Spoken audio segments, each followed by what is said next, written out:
Yun. So guys, Seannny here, and back again with another YouTube video. So today's video is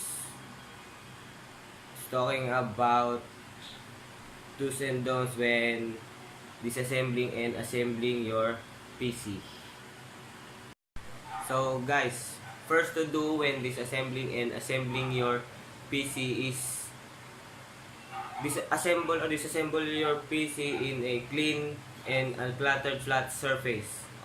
And next guys is use properly insulated tools to reduce the possibility of static discharge from your body. Or guys, if you have a anti-static wristband, use it to reduce also the static discharge from your body. Then guys, next is use of cable ties or zip ties to secure wires in the PC when doing cable management.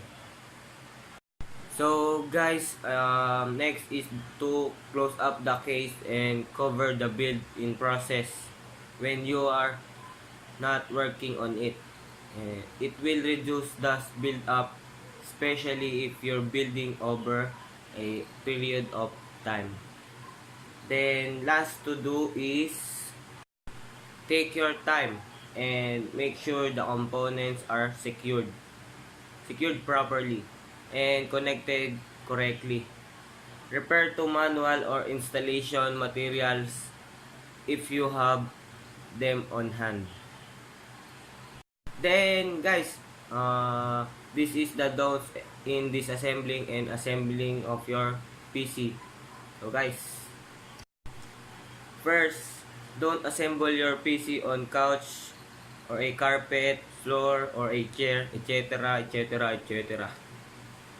And guys, don't use a butter knife as a screwdriver. Then next, don't drag your feet across the floor just because you get a kick out of static shocks. This will screw up the components. Guys, don't use masking tape to secure any wires or components in the case.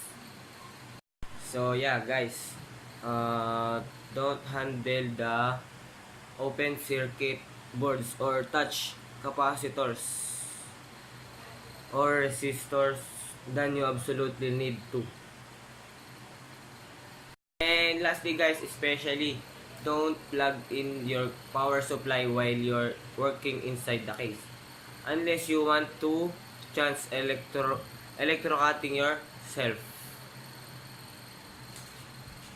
And another advice, read the 12 OHS procedure from computer hardware.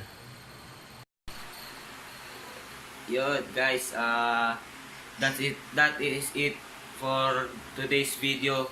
Sana nagustuhan nyo. Then, pa-subscribe na din ako. Yo, peace!